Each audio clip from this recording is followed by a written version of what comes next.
Le 12 août 1987, la chaleur étouffante de l'été breton s'abat sur l'Orient. La fête foraine annuelle bat son plein sur l'esplanade du port. Entre les stands de tir et les manèges illuminés, les rires des enfants se mêlent aux cris des forains. Vers 21h30, Marie Leblanc cherche son petit frère Thomas dans la foule. L'enfant de 8 ans a disparu quelques minutes plus tôt, quelque part entre les autos tamponneuses et le stand de barbe à papa. Elle hurle son prénom. Personne ne répond. 3 heures après, les gendarmes de l'Orient fouillent l'ensemble du site. Les forains éteignent leurs attractions une à une. Sous les néons clignotants, on ne trouve aucune trace du petit garçon. Pas de vêtements abandonnés, pas de témoins, rien. Thomas Leblanc s'est volatilisé dans cette nuit d'été comme si la terre l'avait englouti. Pendant 20 ans, cette disparition demeurera sans réponse. Jusqu'à ce qu'une photographie sorte de l'oubli et révèle un détail glaçant que personne n'avait remarqué. Sur ce cliché jauni datant de cette même soirée, on aperçoit Thomas devant un photomaton, souriant face à l'objectif. Mais derrière le rideau rayé de la cabine, une silhouette floue se tient immobile, comme figée dans l'ombre. Une forme humaine dont on distingue à peine les contours.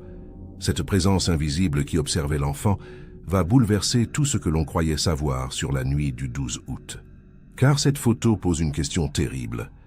Qui était cette personne et pourquoi se cachait-elle derrière Thomas au moment précis où il allait disparaître? En 1987, Lorient est une ville portuaire de 59 000 habitants qui vit encore au rythme de son passé maritime. Les chantiers navals emploient des centaines d'ouvriers. L'été, la commune s'anime autour de son festival interceltique et de ses festivités populaires. La fête foraine annuelle installée sur l'esplanade du Fawédic représente l'événement le plus attendu par les familles. Cette année-là, elle ouvre ses portes le 8 août pour une semaine complète. Thomas Leblanc habite avec ses parents et sa sœur aînée Marie dans un immeuble de la rue Alsace-Lorraine, à 2 km du centre. C'est un garçon discret, bon élève, passionné de bande dessinée et de football. Son père Alain travaille comme mécanicien au chantier, sa mère Brigitte est caissière dans un supermarché du quartier. La famille mène une existence modeste et tranquille. Thomas n'a jamais posé le moindre problème. Il obéit, rentre toujours à l'heure, joue avec les enfants du voisinage sans s'éloigner. Le 12 août, Brigitte Leblanc autorise ses 2 enfants à se rendre seuls à la fête foraine en fin d'après-midi. Marie a 15 ans, elle est responsable. Thomas insiste depuis plusieurs jours pour y aller. Sa mère lui donne 30 francs et une consigne stricte. Rester avec sa sœur et rentrer avant 22 heures. Les 2 enfants quittent l'appartement vers 19 heures. Ils marchent jusqu'à l'esplanade sous un soleil encore éclatant. Autour d'eux, des dizaines de familles se pressent vers les manèges et les stands. Vers 20h15, Marie et Thomas mangent une crêpe au sucre achetée près de l'entrée principale. Ils montent ensuite dans les autos tamponneuses. Thomas rit aux éclats en percutant le véhicule de sa sœur. Après l'attraction, il se dirige vers un stand de tir. Marie tente de gagner une peluche pendant que son frère observe les autres joueurs. Quelques minutes plus tard, elle se retourne. Thomas n'est plus à côté d'elle. Elle pense qu'il est allé voir le manège voisin. Elle termine son tour puis part à sa recherche. 21h30. Marie parcourt l'allée centrale en appelant son frère. Elle interroge des forains, décrit Thomas. Petit pour son âge, cheveux bruns coupés courts, jean bleu, t-shirt blanc à rayures rouges. Personne ne l'a vu. La panique la gagne. Elle court jusqu'à l'entrée de la foire, scrute chaque visage, chaque silhouette d'enfant. Rien. À 22h, désespérée, elle alerte un agent de sécurité. L'homme prévient immédiatement les gendarmes. Les parents de Thomas sont contactés. Ils arrivent sur place 15 minutes plus tard, le visage défait. Avant de poursuivre cette enquête, dites-nous en commentaire de quelle ville vous regardez cette vidéo. Ces histoires touchent des familles partout en France et vos témoignages comptent. Si vous voulez découvrir d'autres affaires mystérieuses et disparitions non résolues, pensez à vous abonner à la chaîne pour ne rien manquer. Et si cette histoire vous intrigue déjà, laissez un like pour nous encourager à continuer ces investigations. Merci de votre soutien. Revenons maintenant à cette nuit du 12 août 1987. Les gendarmes arrivent sur l'esplanade du Fawédic à 22h20. Ils interrogent immédiatement Marie Leblanc, qui sanglote, incapable de se rappeler précisément à quel moment elle a perdu son frère de vue. Elle évoque le stand de tir, explique qu'elle s'est concentrée quelques secondes sur sa partie. Lorsqu'elle s'est retournée, Thomas avait disparu. Les militaires questionnent les forains installés à proximité. Aucun n'a remarqué l'enfant seul. Personne ne se souvient d'un petit garçon en t-shirt rayé. Le dispositif de recherche s'organise rapidement. Les gendarmes demandent aux responsables de la fête de garder les grilles fermées. Ils fouillent systématiquement chaque attraction, chaque camion, chaque recoin. Des agents inspectent les toilettes publiques, les espaces de stockage, les véhicules stationnés autour du site. Brigitte Leblanc hurle le prénom de son fils en parcourant les allées désertes. Alain, le père, questionne méthodiquement chaque forain présent. Personne n'a vu Thomas. Personne ne sait rien.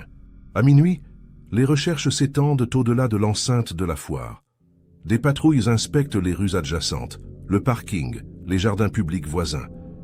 Une équipe descend jusqu'au port situé à quelques centaines de mètres. L'eau noire du bassin est scrutée avec des lampes torches. On redoute le pire. Un enfant peut se noyer en quelques instants, mais rien ne flotte à la surface. Aucun vêtement, aucun indice. L'hypothèse de l'accident commence à s'éloigner. Reste celle de l'enlèvement. Les gendarmes établissent un périmètre de sécurité autour de la zone. Ils dressent la liste de toutes les personnes présentes ce soir-là. Plusieurs dizaines de familles sont interrogées avant de quitter les lieux. Certains témoins affirment avoir vu un enfant correspondant à la description de Thomas près des manèges vers 20 h. D'autres évoquent un garçon seul qui marchait en direction de la sortie ouest. Les informations se contredisent. Rien de concret n'émerge.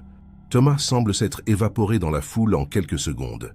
Le lendemain matin, 13 août, l'affaire prend une dimension médiatique. Les journaux locaux titrent sur la disparition inquiétante d'un enfant à Lorient. La photo scolaire de Thomas est diffusée à la télévision régionale. Le signalement circule dans toute la Bretagne. Des dizaines d'appels affluent à la gendarmerie. On signale un enfant ressemblant à Thomas à Quimper, puis à Vannes, puis à Rennes. Chaque piste est vérifiée. Toutes se révèlent infructueuses. Ce ne sont que des erreurs, des confusions. Les enquêteurs interrogent longuement Marie Leblanc. La jeune fille se sent terriblement coupable. Elle raconte encore et encore les derniers instants passés avec son frère. Elle évoque son sourire lorsqu'il conduisait l'auto-tamponneuse. Elle décrit son excitation devant le stand de tir. Puis ce moment où elle a détourné les yeux. Les gendarmes la rassurent. Elle n'est pas responsable. Mais Marie ne se pardonne pas. Elle pleure pendant des heures dans les bras de sa mère. Alain, lui, reste prostré, incapable d'exprimer sa douleur. Les forains présents ce soir-là sont tous contrôlés. Leurs antécédents sont vérifiés. La plupart travaillent dans le milieu depuis des décennies. Certains sont fichés pour de petits délits, vols, escroqueries mineures. Aucun n'a de casier pour agression ou enlèvement. Les gendarmes fouillent les caravanes, inspectent les camions. Ils ne trouvent rien de suspect. Les forains coopèrent, conscients de la gravité de la situation. Plusieurs d'entre eux ont des enfants. Ils comprennent l'angoisse des parents. Ils souhaitent sincèrement aider. Le 15 août, soit 3 jours après la disparition, une battue est organisée dans les environs de Lorient. Plus de 200 volontaires se mobilisent. Ils ratissent les bois, les terrains vagues, les zones industrielles abandonnées. Des chiens renifleurs participent aux recherches. On explore les berges de la rivière du Scorff, les anciennes carrières, les hangars désaffectés. Pendant 8 heures, hommes et femmes progressent en ligne, scrutant chaque mètre carré. Ils ne découvrent aucun indice, aucune trace de Thomas. Les enquêteurs élargissent leurs investigations. Ils dressent la liste de tous les délinquants sexuels connus dans un rayon de 100 km. Chaque individu est localisé et interrogé. Certains disposent d'alibis solides, d'autres sont placés en garde à vue par précaution. Les vérifications durent plusieurs jours. Aucun lien avec la disparition de Thomas n'est établi. Les pistes se multiplient, mais aucune ne mène nulle part. L'enquête piétine. La famille Leblanc sombre dans un désespoir absolu. Fin août, l'affaire commence à s'éloigner des premières pages. Les journaux évoquent encore la disparition, mais de manière plus espacée. Les recherches actives diminuent progressivement. Les gendarmes continuent d'explorer chaque signalement, chaque appel anonyme. Mais l'espoir s'amenuise. Brigitte Leblanc refuse d'accepter que son fils ait pu être enlevé. Elle imagine qu'il s'est perdu, qu'il marche quelque part en cherchant son chemin. Alain, lui, ne dit plus rien. Il passe ses soirées à fixer la photo de Thomas, posée sur la cheminée. Septembre arrive. Marie retourne au lycée le cœur lourd. Ses camarades évitent le sujet. Elle porte son chagrin en silence. Les enseignants la ménagent.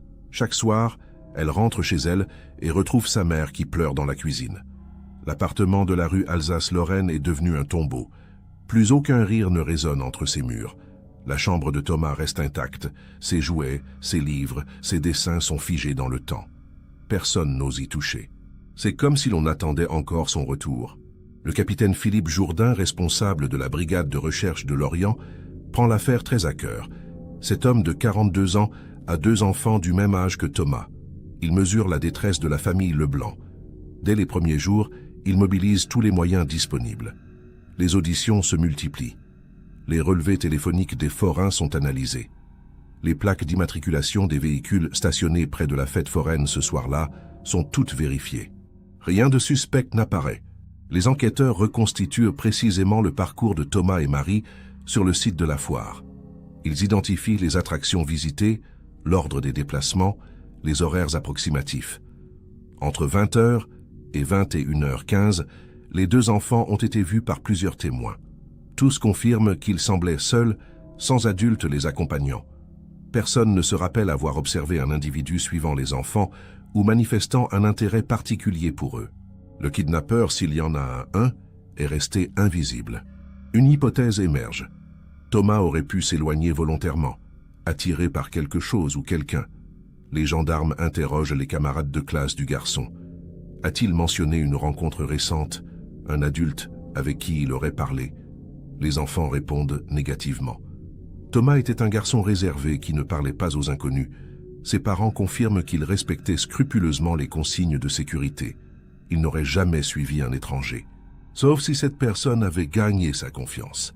Les enquêteurs explorent aussi la piste d'un enlèvement crapuleux. La famille Leblanc est-elle visée pour une rançon? Cette hypothèse tombe rapidement. Alain et Brigitte sont des gens modestes, sans fortune. Personne ne pourrait imaginer obtenir de l'argent en enlevant leur fils. Aucune demande de rançon n'est formulée dans les jours suivants.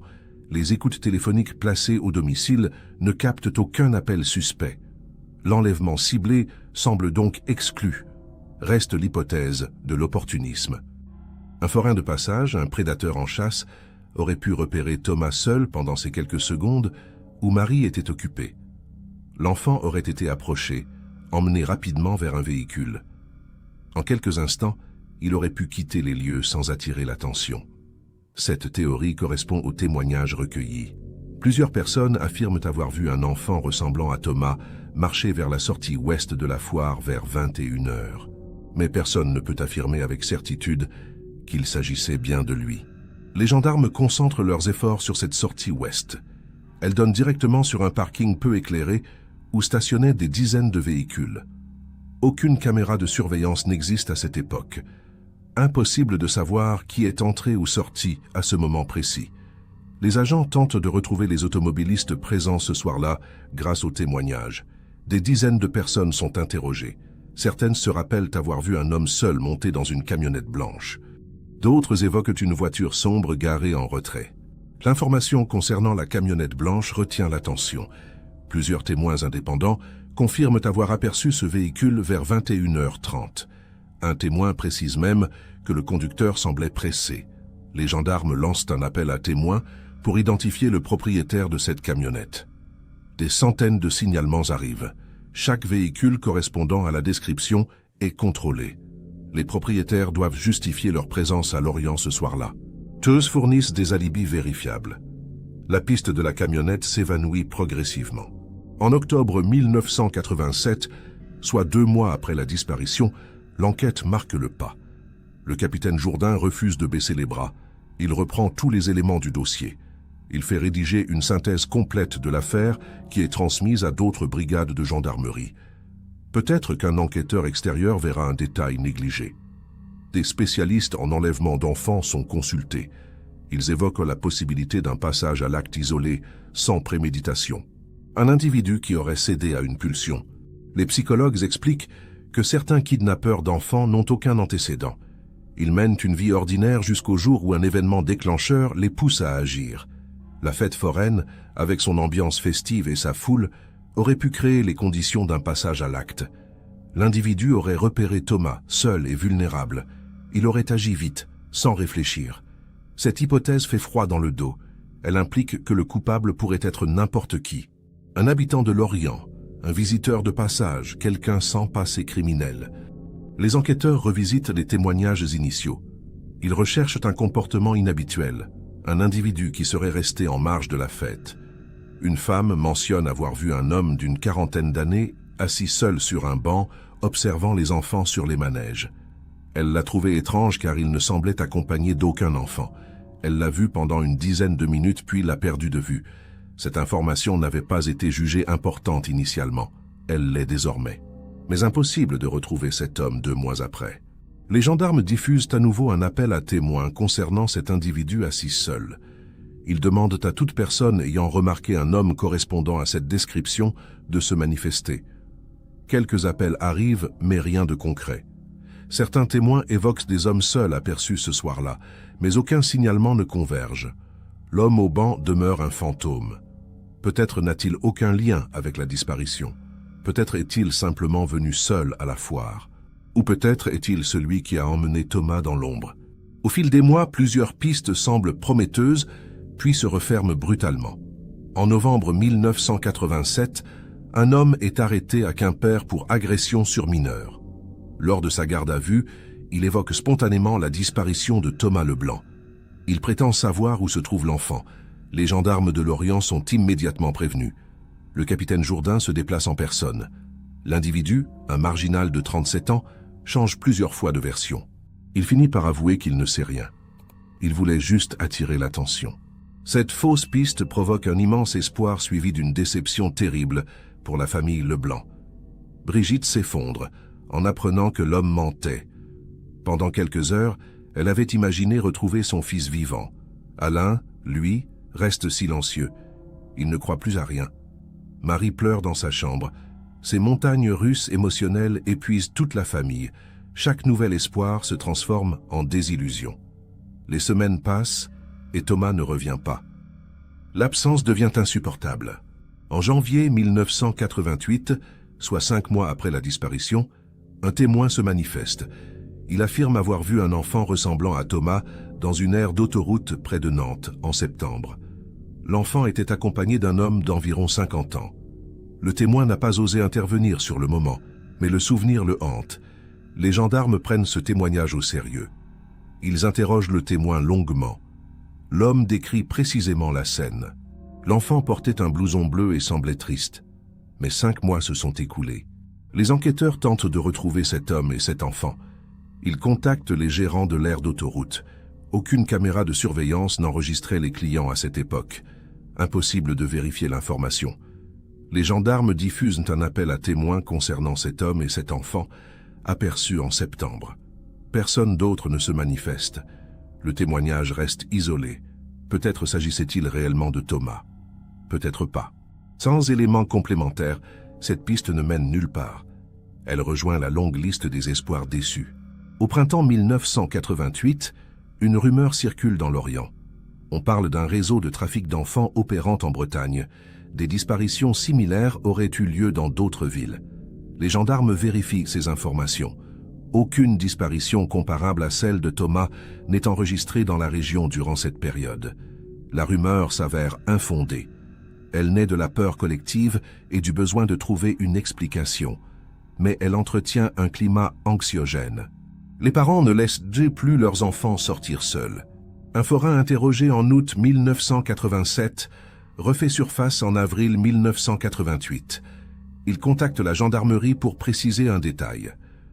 Ce soir-là, il a remarqué un homme qui traînait près des attractions sans jamais monter dans aucune. Cet individu portait une casquette sombre et fumait des cigarettes. Le forain l'a trouvé suspect. Mais pourquoi ne l'a-t-il pas signalé immédiatement? Il explique qu'il n'y a pas pensé sur le moment. Ce n'est que des mois plus tard que ce souvenir lui est revenu. Les gendarmes tentent d'identifier cet homme à la casquette. Ils demandent au forain de fournir un signalement détaillé. L'individu mesurait environ 1,75 m, corpulence moyenne, cheveux châtains visibles sous la casquette. Le forain ne peut donner plus de précision. 8 mois se sont écoulés. Sa mémoire est floue. Les enquêteurs diffusent ce nouveau signalement mais sans grand espoir. Des centaines d'hommes correspondent à cette description. Sans photo, sans nom, impossible de progresser. L'homme à la casquette devient un suspect fantôme de plus. En juin 1988, une lettre anonyme arrive à la gendarmerie. L'auteur prétend savoir où est enterré Thomas. Il donne des indications précises. Une forêt près de Guidel, à 15 km de Lorient. Les gendarmes organisent des fouilles sur zone. Pendant 2 jours, une équipe creuse à l'endroit indiqué. Ils ne trouvent rien. Pas de corps, pas d'objet appartenant à l'enfant. La lettre était un canular cruel. Quelqu'un a voulu jouer avec la douleur de la famille. Les Leblanc ne sont même pas informés de cette opération. Les années passent. L'affaire Thomas Leblanc rejoint les dossiers non résolus. Le capitaine Jourdain part à la retraite en 1993. Il confie le dossier à son successeur avec un goût d'inachevé. Il n'a jamais accepté cet échec. Dans son bureau, il conserve une photo de Thomas. Chaque fois qu'il la regarde, il se demande ce qu'il aurait pu faire de plus. Brigitte et Alain continuent de vivre dans l'appartement de la rue Alsace-Lorraine. Ils n'ont jamais déménagé. Ils attendent toujours un signe. Marie, devenue adulte, quitte Lorient pour poursuivre des études à Rennes. Elle ne supporte plus cette ville qui lui rappelle la pire nuit de sa vie. Elle évite de revenir. Les relations avec ses parents se distendent. Chacun porte son chagrin différemment. La famille s'est brisée ce 12 août 1987. Brigitte vieillit prématurément. Alain développe des problèmes cardiaques. Le deuil impossible ronge leurs existences. Ils ne sauront jamais ce qui est arrivé à leur fils. Du moins, c'est ce qu'ils croient. Les gendarmes classent l'affaire sans abandonner définitivement. Le dossier reste ouvert. Chaque année, lors de l'anniversaire de la disparition, un communiqué de presse rappelle l'affaire. On demande à toute personne détenant une information de se manifester. Les appels se font rares. Personne ne sait rien. Personne n'a vu. Thomas Leblanc est devenu une ombre dans la mémoire collective lorientaise. Une histoire tragique dont on parle encore parfois lors des soirées d'été. Un mystère qui semble destiné à demeurer entier. Nous sommes en 2007, 20 ans exactement après la disparition. Un homme nommé Hervé Morin range le grenier de sa maison située à Lorient. Il découvre un carton rempli de vieilles photos de famille. Parmi elles, une bande de photomatons datant d'août 1987. Il se souvient vaguement être allé à la fête foraine cette année-là avec sa femme. Sur les photos, on aperçoit le couple en train de faire des grimaces. Hervé sourit en observant ces images jaunies. Puis il remarque autre chose. Sur l'une des photos, en arrière-plan, on distingue un enfant devant une autre cabine de photomaton. L'enfant est de profil, souriant. Hervé n'y prête pas attention d'abord. Mais en regardant plus attentivement, il remarque un détail troublant. Derrière le rideau rayé de la cabine où se trouve l'enfant, une silhouette floue semble se tenir debout. Une forme humaine, dont on ne voit que les contours. Quelqu'un était là, caché derrière le rideau au moment où l'enfant posait. Hervé Morin ne fait pas immédiatement le lien avec l'affaire Leblanc. Il range les photos et n'y pense plus.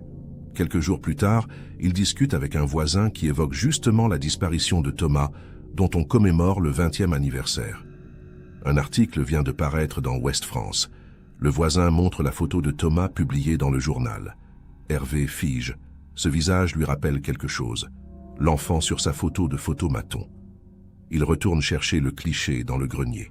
Le doute n'est plus permis. Sur la photo d'Hervé, prise le 12 août 1987 à la fête foraine de Lorient, on voit distinctement Thomas Leblanc devant une cabine de photomaton. L'enfant porte son t-shirt blanc à rayures rouges. Il sourit face à l'objectif de la machine. Mais derrière lui, dans l'ombre du rideau, se tient une silhouette humaine immobile. On devine une tête, des épaules, une posture figée. Quelqu'un observait Thomas au moment précis où il se faisait photographier. Quelqu'un qui ne voulait pas être vu. Hervé Morin contacte immédiatement la gendarmerie. Il apporte la photo. Les enquêteurs en charge du dossier examinent le cliché avec stupéfaction. C'est la première trace visuelle de Thomas le soir de sa disparition. Et cette silhouette derrière le rideau change tout. Qui est cette personne? Pourquoi se cachait-elle? Le photomaton se trouvait près de l'entrée ouest de la foire, précisément dans la zone où Thomas a été vu pour la dernière fois. Cette découverte relance l'enquête 20 ans après. Les gendarmes font analyser la photo par des experts en imagerie. On tente d'améliorer la netteté, d'identifier des détails sur la silhouette. Les résultats restent limités. La qualité du cliché est médiocre. On distingue une forme humaine d'environ 1,70 m, plutôt mince. Impossible de déterminer le sexe, l'âge ou les traits du visage. La personne portait probablement des vêtements sombres. Elle se tenait parfaitement immobile, comme si elle attendait quelque chose, ou quelqu'un. Les enquêteurs revisitent tous les témoignages concernant le photomaton. Plusieurs personnes avaient mentionné avoir vu Thomas près de cette machine vers 20h30, mais personne n'avait parlé d'un adulte accompagnant l'enfant. La silhouette derrière le rideau était donc passée inaperçue. Peut-être s'agissait-il d'un simple client attendant son tour, mais pourquoi se tenir ainsi, figé dans l'ombre, pendant qu'un enfant se fait photographier dans la cabine voisine? Le comportement semble étrange, suspect même. La photo est diffusée dans les médias en août 2007. Les journaux titrent sur cette découverte stupéfiante. 20 ans après, une image refait surface et révèle une présence inconnue auprès de Thomas quelques minutes avant sa disparition. L'appel à témoins est relancé. On demande à toute personne ayant utilisé le photomaton ce soir-là de se manifester. On cherche celui ou celle qui se tenait derrière ce rideau.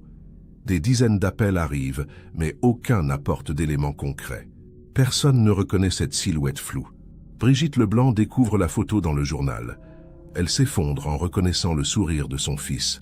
C'est la première fois depuis 20 ans qu'elle voit Thomas tel qu'il était ce soir-là, vivant, insouciant, heureux. Mais cette silhouette derrière lui la glace d'effroi. Quelqu'un était là. Quelqu'un observait son enfant. Peut-être celui qui l'a enlevé quelques instants plus tard. Alain, affaibli par l'âge et la maladie, pleure en silence. Marie, contactée à Rennes, refuse de regarder la photo. Elle ne veut pas raviver ses souvenirs. Les gendarmes tentent de reconstituer précisément l'emploi du temps de Thomas entre 20h et 21h15. La photo du photomaton apporte un élément nouveau. Thomas est passé devant cette machine à un moment donné. Était-il seul? Marie ne se souvient pas de cet épisode. Elle pense qu'ils n'ont pas utilisé le photomaton. Peut-être Thomas s'est-il approché seul pendant qu'elle était occupée ailleurs, ou peut-être quelqu'un l'a-t-il attiré vers cette machine. La silhouette derrière le rideau prend soudain une dimension sinistre. Les enquêteurs explorent une nouvelle hypothèse troublante concernant la chronologie des événements de cette soirée maudite. Et si la personne cachée derrière le rideau avait délibérément attiré Thomas vers le photomaton dans le but précis de le séparer progressivement de sa sœur Marie? Un prédateur calculateur aurait parfaitement pu utiliser cette machine colorée comme un appât irrésistible pour un enfant curieux. Il aurait gentiment proposé à Thomas de faire des photos amusantes ensemble. L'enfant, naturellement curieux et confiant comme tous les enfants de son âge, aurait probablement accepté sans la moindre méfiance ni hésitation.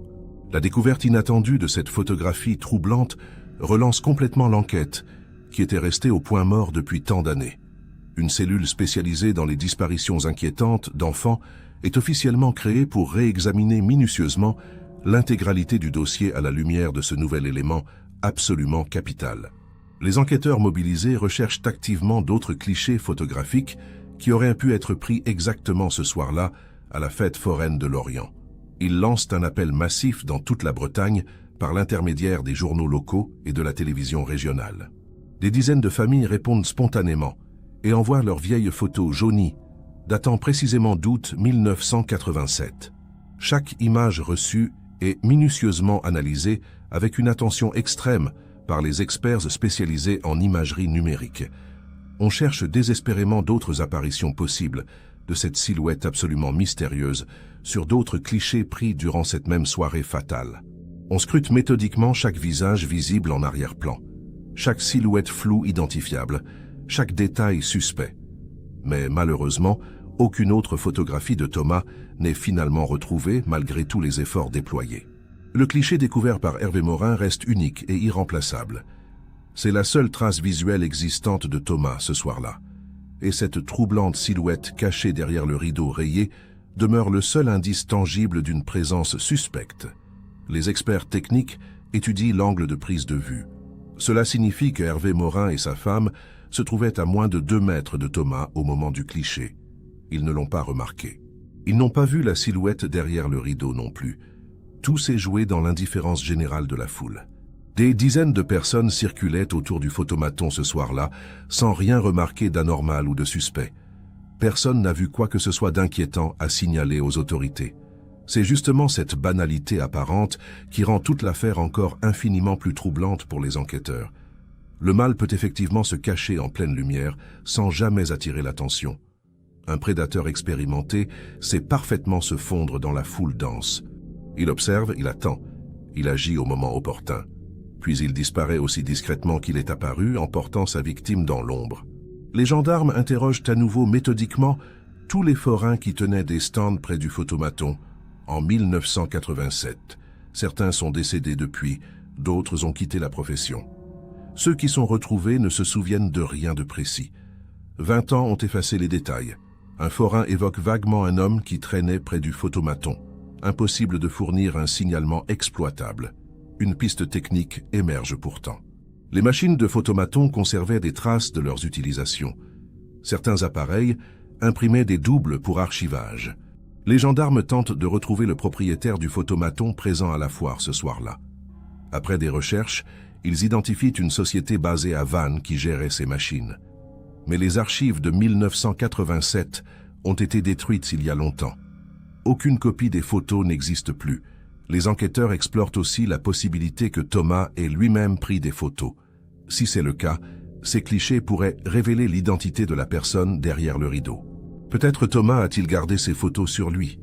Peut-être sont-elles tombées quelque part. Marie Leblanc accepte finalement de revenir à Lorient pour aider l'enquête relancée. Elle est interrogée longuement sur ses souvenirs du photomaton. Elle affirme n'avoir aucun souvenir que Thomas ait voulu faire des photos. Mais sa mémoire est-elle fiable après 20 ans? Elle avait 15 ans concentrée sur ses propres activités. Thomas a pu s'éloigner brièvement sans qu'elle s'en aperçoive.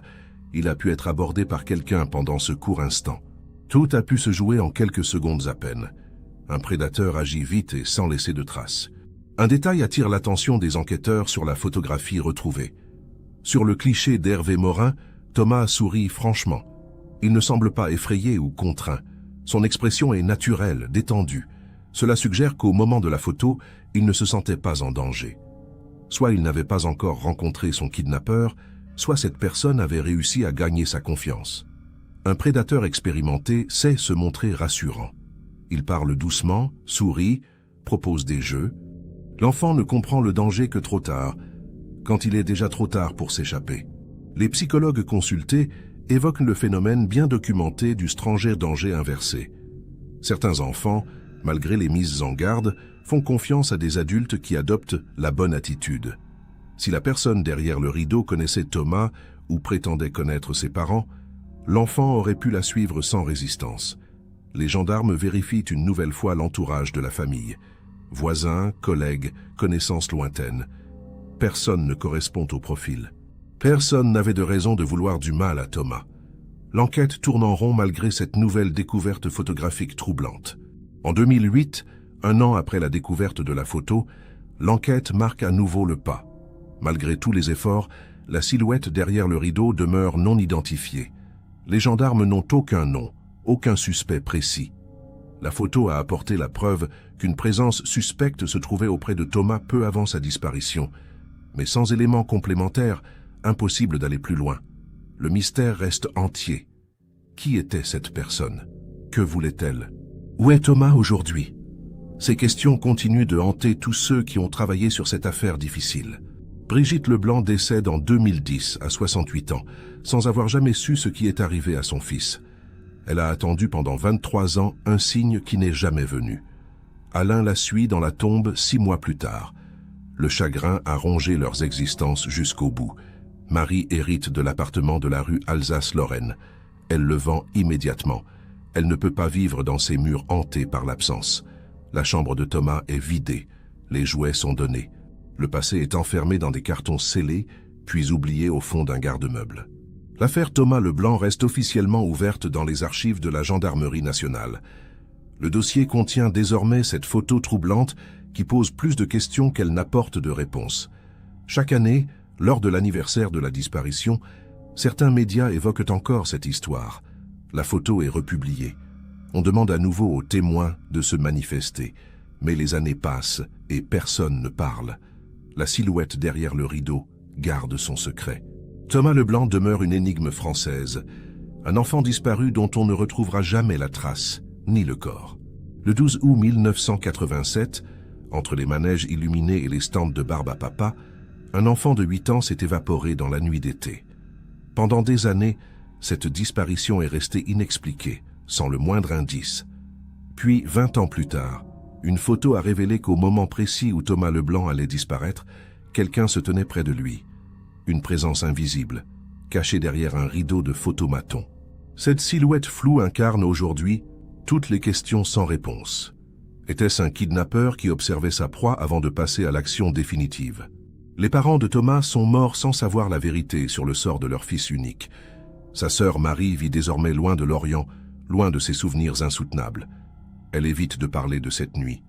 Mais chaque année, le 12 août, elle pense à son petit frère. Elle se demande ce qui se serait passé si elle n'avait pas détourné les yeux pendant ces quelques secondes fatales. La culpabilité ne s'efface jamais complètement, même après près de 40 ans.